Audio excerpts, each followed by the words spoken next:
everyone. I'm Mr. Terhar here with your e-learning lesson for April the 15th. Uh, Today's going to be a continuation of what we started yesterday in terms of talking about plant health. And we talked about the importance of keeping our plants healthy and some of the things that we could do to ensure that not only were their nutrient needs being met, but also they were being protected from things like pests, diseases, weeds, things like that. And you're going to learn a little bit more about the 4 R's and best management practices today. And the idea is you will be able to take what you learn about those things and apply them to level 2 of the Journey 2050 game. And I will tell you that level 2 is quite a bit more in depth than level 1. And it involves a lot more decision making and a lot more fast paced decision making. So, let's first start by talking about overall plant health. So, what are the benefits of maintaining good plant health? Obviously, it takes a ton of resources and a ton of time to do it and do it well. So, we wouldn't do it if it didn't have some benefits, and that's what we're going to talk about today. If we take care of plant health, those plants will be better able to resist pests and disease, thereby requiring less human intervention. Less human intervention equals less dollars.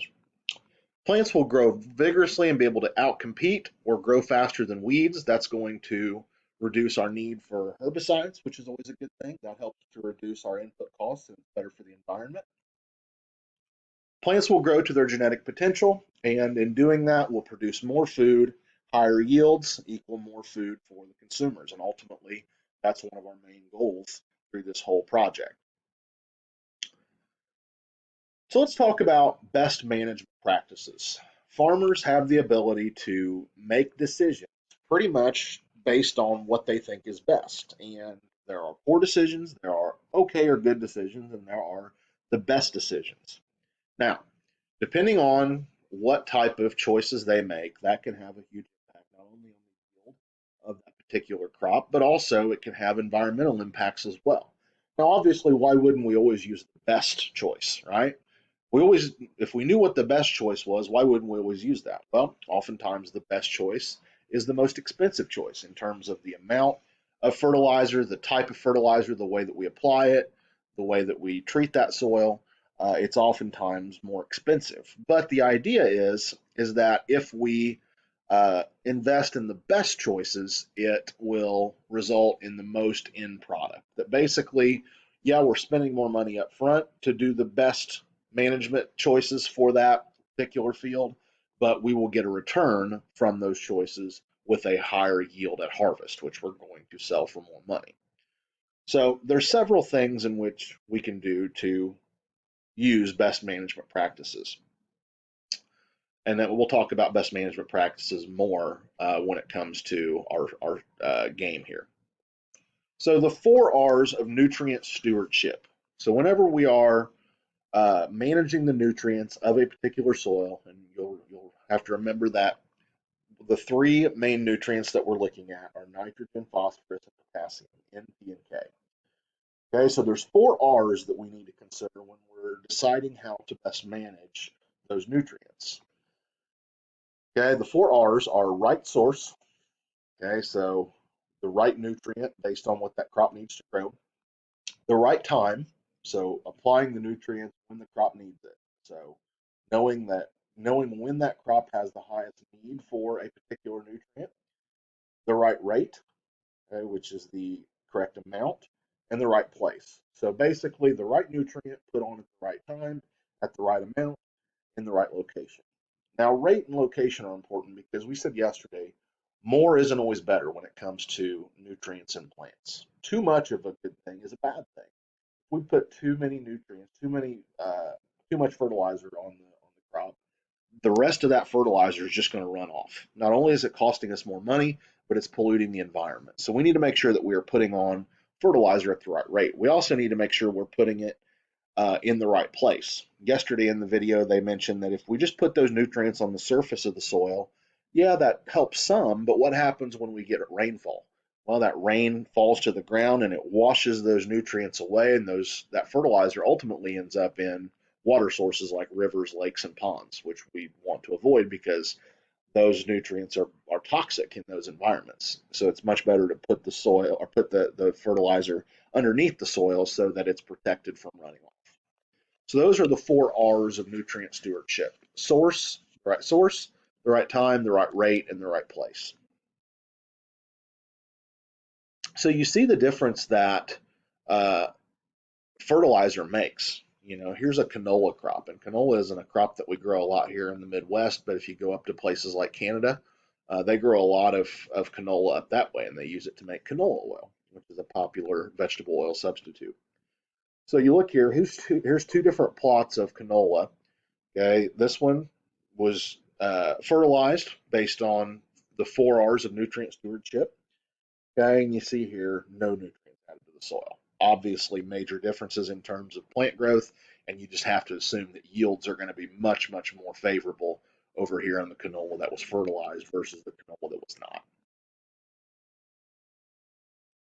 So, up to 50% of the world's food supply is because of manufactured fertilizers. So the reason why we're able to produce, one of the main reasons why we're able to produce food at the high volume that we do, is because of manufactured fertilizers. So when people say, well, fertilizers are bad, we need to stop using synthetic fertilizers. Well, to that I would say, well, we need to be prepared to cut our world food supply in half, which would be absolutely devastating to the human race.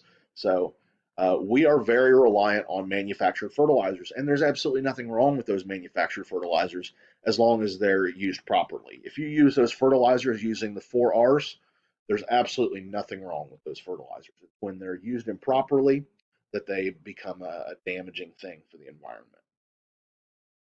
Okay, so we're going to now play level 2 of the game, and I'm going to demonstrate a portion of it. You guys are going to be responsible for most of it, and you're going to have to do it on your own, but I did want to show you the first part of level 2. Level 2 takes place in 3 different countries. So you start off in Kenya, which is where you were for level 1. You then go to India uh, for the second part of the level, and then finally for the third part, you go to Canada. Okay, and at all 3 parts, you are responsible for not only selecting the correct crop and watering that crop appropriately as you did in the first level, but you're also you're also required to select the right nutrient management plan. So you'll plant a crop here, and it will give you 3 options, okay, for the nutrient management. You can do no nutrients and not add any fertilizer. Okay, and you see what that does to your yield and your health, but it doesn't cost anything. Okay, you're just not going to really increase your yield. You can do standard practice, which is where you would just apply fertilizer to the entire field. Okay, you see there that that costs a little bit, but not too much. Or you can do the best practice, which utilizes the 4 R's. That obviously is the best for crop yield, okay, but it is also the most expensive. So you'll have to choose which one to do. Okay, you'll have to choose which one to do. So it's a matter of how much you're willing to spend up front for the potential return long term. Okay, so one thing that you'll see, okay, is once you choose your plan, you will have to apply nutrients throughout the growth of that crop. So right here, before these plants actually emerge, you're going to give them phosphorus and potassium, P and K. Notice that the N is not highlighted, but the P and K are. You're going to uh, put those nutrients in the part of the field where they are needed. Now you'll notice that the field is into some different colors here. Okay, so basically, if you're in a part of the field that's blue or green, that part of the field doesn't need any more phosphorus or potassium. Due to the soil composition of that part of the field, we don't need any more phosphorus or potassium there. The parts that are yellow and red are the parts that are deficient in those nutrients. So we really only want to apply those nutrients in those areas that need it. If you try to put phosphorus and potassium up in these areas, it starts to actually negatively impact your soil health because you're putting those nutrients in a place where you don't need them. Okay, let's pop over to the game and I will walk through the first level with you. Okay, so we're going to go to level 2. I'm going to turn my audio down so you can hear me.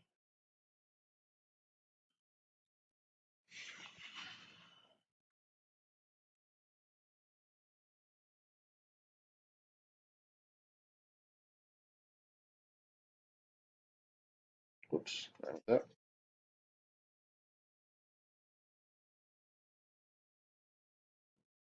All right, we're going to go to Kenya. And once we get to Kenya, okay, we're going to learn how to apply nutrients. So the best practice, as we said, is always going to be 4R. Okay, we're always going to keep an eye on our sustainability barrel. We want to try to get all of these different components of the sustainability barrel as tall as we possibly can. So we're going to plant. Let's plant beans to start with. We're going to select the best practice here.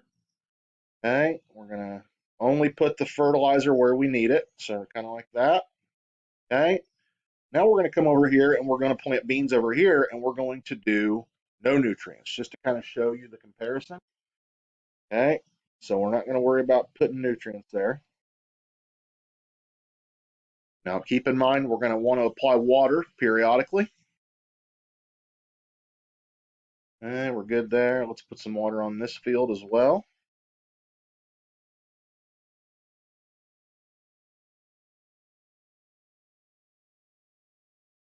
Okay.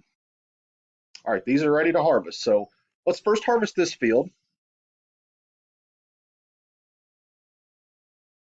Notice how fast our dollar figure is going up over here. Okay, with the yield, that's the field that we use the best practices. Now look at our yield over here. Okay, not nearly as high. So we didn't get as much yield because we didn't put nutrients on. Now let's do over here, let's plant beans again. Okay, and we'll do standard over here. So we're just going to spray the whole field here. I'm not going to worry about soil health necessarily. We're just going to spray the whole field. Whoops. Now we're going to plant. Okay, we're going to do best management over here, and we're going to make sure we put that stuff where it's needed. Okay, and we're going to plant beans over here as well. Okay, so we're going to do best management practices here. I notice it told me, hey, you didn't add any nutrients last time. You're going to want to make sure you add some this time around. Okay, put some water on this field here. And probably need to put some water over here too.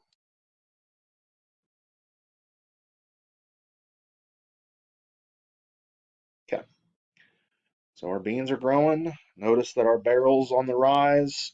Okay, these are ready to harvest. And we did standard on this. So watch our number go up over here. Now, let's see where we do. This was our 4R field where we did the best management practices. Notice that our yields are way higher over here. Okay. Okay. So still got some time remaining, but I wanted to give you guys time to play with it. Just keep in mind when you're making those 4R decisions that you are keeping in mind what's best long term and what's going to generate you the most profit. So remember, you have a time limit up here. You need to be mindful of that. You're going to have to kind of keep moving to maximize your score. But notice our score here has increased to $270.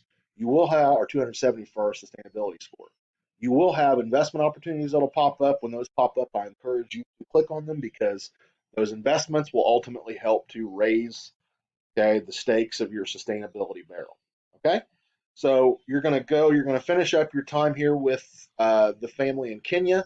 You're then going to go to India for the second part of this level, and you're going to do the same thing but on a little bit larger scale, and then eventually you're going to make your way to Canada, where you're going to do the third part on a very, very large scale. But the same concepts apply. It's a matter of choosing what crop to plant and how to manage the nutrients. After you're done with this, I have some discussion questions that I want you to answer regarding your round two of the game. If you have any questions, feel free to contact me via email, and I'll gladly try to clear those up for you. But let me know how it goes and make sure you answer your questions. Thanks and have a great day.